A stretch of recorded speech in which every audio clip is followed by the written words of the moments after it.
Dahil po sa hindi matapos-tapos na hidwaan ng Amerika at Iran, pinangangambahang muling umabot sa 80 hanggang 90 pesos ang presyo ng produktong petrolyo ayon sa Department of Energy. At kaugnay po niyan, makakapanayan po natin si DOE Oil Industry Management Bureau Director, Attorney Rino Abad. Magandang umaga po, Attorney. Si Maris po ito. Magandang umaga sa inyong programa at sa ating mga kababayan po. Una po sa lahat, sa kasalukuyan po, kumusta po ba ang supply o average inventory ng mga produktong petrolyo sa bansa? Well, maayos ho tayo. Almost 48 days supply ho tayo. Particularly, sample na lang sa diesel, meron ho tayong almost 46 days supply. So this is well and above dun sa minimum inventory requirement natin na 15 days supply.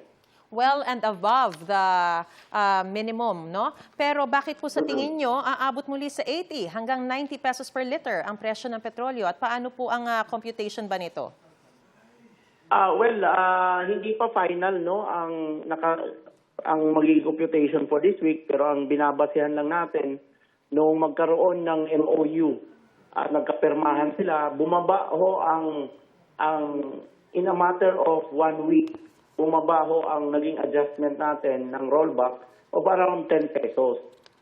Ito na natanggal uli itong MOU, ini-expect lang natin na kasi yun na yung naging epekto ng MOU. So yun din siguro ang in-expect natin na epekto naman ng pagkawala ng MOU. In other words, kahit wala pa yung MOU, nag-settle na yung price natin nung at that time ng 80 to 90 peso.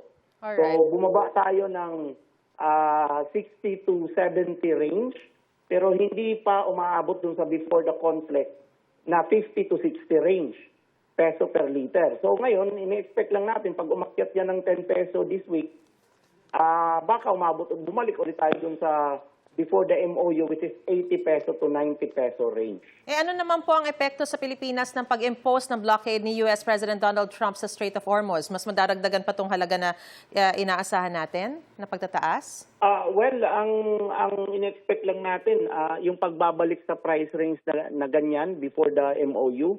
Pangalawa, of course, globally, magandang balita na yun kasi in-expect natin 6 to 12 months babalik na yung normal level ang supply from Persian Gulf, but now naunsyamin na naman yan, wala na naman tayong in-expect na 6 to 12 months na magbabalik yung normal supply from the Gulf.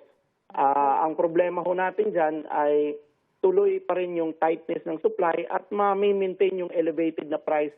Doon nga sa na-expect na natin, na-experience na natin na at 80 to 90 peso per liter. Alright. Sa mga recent developments po na ito, posible pa bang magrekomenda pa rin po kayo ng pag-lift ng State of National Energy Emergency ngayong third quarter, sir?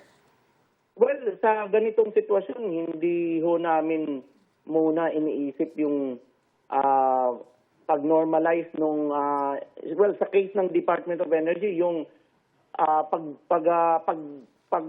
walang visa nung mandated price adjustment weekly. Itutuloy pa rin ho namin yan.